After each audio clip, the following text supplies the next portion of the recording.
رسول اللہ صلی اللہ علیہ وسلم نے ارشاد فرمایا جب گناہگار شخص کی روح کو نکالا جاتا ہے تو روح انسان کے جسم کے اندر، اس گناہگار شخص کے جسم کے اندر چھپتی ہے، کبھی ایک کونے میں چھپتی ہے، کبھی دوسرے کونے میں چھپتی ہے، تو پھر فرشتہ اسے کہتا ہے اخرج من الجسد الخبیث، نکل جاؤ خبیث جسم کے اندر سے۔ اس انداز میں گناہگار شخص کی روح کو نکالا جاتا ہے۔ نہیں، وہاں پر آپ کے ساتھ آپ کی اولاد ہوگی، جس اولاد کے لیے پوری زندگی انسان کماتا رہا، پوری زندگی اس اولاد کے لیے محنت کرتا رہا، وہ اولاد بھی انسان کی قبر کے اندر موجود نہیں ہوگی۔ بسم اللہ الرحمن الرحیم، الحمد للہ نحمدہ ونصلی علی رسولہ الکریم، اما بعد فاعوذ باللہ من الشیطان الرجیم، بسم اللہ الرحمن الرحیم۔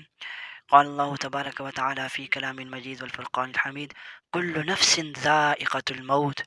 وقال النبی صلی اللہ علیہ وسلم الکیس من دان نفسه وعمل لما بعد الموت، والعاجز من اتبع نفسه هواها وتمنى على الله، او کما قال علیہ الصلاۃ والسلام۔ عزیز طلباء اور میرے محترم دوستو، آج ہم جس ٹاپک پر گفتگو کرنے لگے ہیں وہ ہے قبر کے پہلے 24 گھنٹے کیسے ہوں گے، قبر کا پہلا دن کیسا ہوگا، اور قبر کی پہلی رات کیسے ہوگی۔ آپ نے کبھی سوچا ہے جب ملک الموت آئے گا اور ہماری روح قبض کرے گا اس وقت ہماری کیفیت کیا ہوگی؟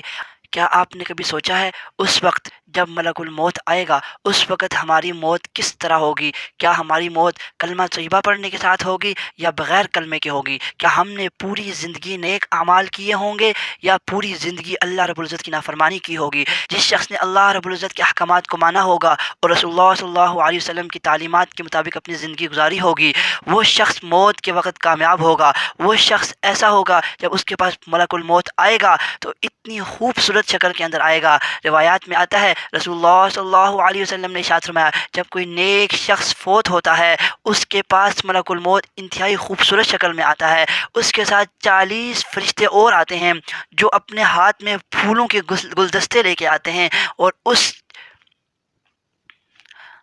نیک شخص کی جو میت ہوتی ہے، وہ جو نیک شخص ہوتا ہے اس کی روح قبض ہو رہی ہوتی ہے، اس کو وہ گلدستے دیتے ہیں اور اس کو خوشخبری سناتے ہیں جنت کی، اور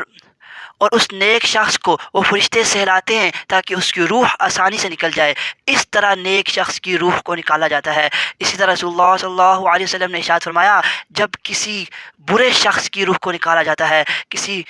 گناہگار شخص کی روح کو نکالا جاتا ہے تو اس وقت ملک الموت انتہائی خوفناک شکل میں آتا ہے، اور اس کے ساتھ بھی 40 فرشتے آتے ہیں۔ وہ 40 فرشتے ایسے ہوتے ہیں جن کے ہاتھوں میں ہتھوڑے ہوتے ہیں، اور اس گناہگار شخص کی روح کو ہتھوڑے مار مار کے اس کے جسم سے نکالا جاتا ہے۔ رسول اللہ صلی اللہ علیہ وسلم نے ارشاد فرمایا جب گناہگار شخص کی روح کو نکالا جاتا ہے تو روح انسان کے جسم کے اندر، اس گناہگار شخص کے جسم کے اندر چھپتی ہے، کبھی ایک کونے میں چھپتی ہے، کبھی دوسرے کونے میں چھپتی ہے، تو پھر فرشتہ اسے کہتا ہے اخرج من الجسد الخبیث، نکل جاؤ خبیث جسم کے اندر سے۔ اس انداز میں گناہگار شخص کی روح کو نکالا جاتا ہے۔ آپ اندازہ کریں کیا لمحے ہوں گے جب انسان کی روح کو قبض کیا جائے گا، جب انسان کی روح کو قبض کر لیا جاتا ہے اور انسان صرف میت رہ جاتا ہے، لوگ نام سے بھی پکارنا گوارا نہیں کرتے۔ اس وقت یہ کہا جاتا ہے میت کو نہلانے میں جلدی کرو، میت کو کفنانے میں جلدی کرو، میت کے جنازے کا ٹائم ہو گیا ہے۔ پھر میت کے گرد لوگ بیٹھ کر افسوس کا اظہار کر رہے ہوتے ہیں، اور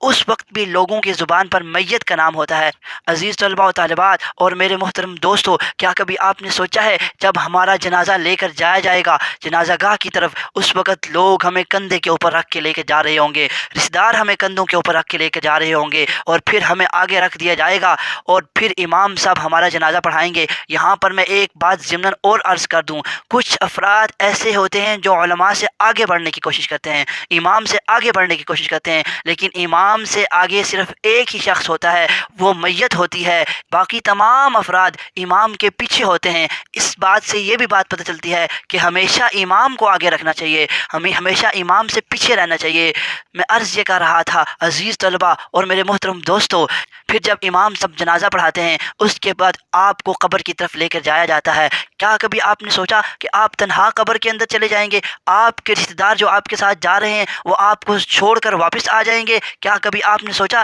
کہ میں اس تنہائی میں کیسے گزارا کروں گا؟ نہ وہاں پر کوئی روشنی ہوگی، نہ ہی وہاں پر کوئی آپ کا ساتھ دینے والا ہوگا، نہ ہی وہاں پہ والدین ہوں گے آپ کے ساتھ، نہ ہی وہاں پر آپ کے ساتھ آپ کی اولاد ہوگی جس اولاد کے لیے پوری زندگی انسان کماتا رہا، پوری زندگی اس اولاد کے لیے محنت کرتا رہا، وہ اولاد بھی انسان کی قبر کے اندر موجود نہیں ہوگی۔ رسول اللہ صلی اللہ علیہ وسلم نے ارشاد فرمایا جب میت کو قبر کی طرف لے جایا جاتا ہے اس وقت میت کے ساتھ تین چیزیں جاتی ہیں۔ سب سے پہلے میت کے ساتھ رشتہ دار جاتے ہیں اس کے، دوسرا اس کے ساتھ مال جاتا ہے، تیسرا اس کے ساتھ اس کے اعمال جاتے ہیں۔ تو رسول اللہ صلی اللہ علیہ وسلم نے ارشاد فرمایا دو چیزیں مال اور رشتہ دار اس کے واپس آ جاتے ہیں اور صرف اس کے ساتھ اس کے اعمال جاتے ہیں۔ اگر اس شخص نے نیک اعمال کیے ہوں گے وہ نیک اعمال اس کے کام آئیں گے، اگر اس شخص نے برے اعمال کیے ہوں گے تو برے اعمال اس کے لیے خسارے کا باعث بنیں گے، ناکامی کا باعث بنیں گے۔ آپ اندازہ کریں پھر جب انسان کو قبر کے اندر رکھا جاتا ہے، انسان قبر میں تنہا ہوتا ہے، اس وقت رشتہ دار اس کے چہرے کے اوپر سب سے پہلے ایک پڑی رکھتے ہیں،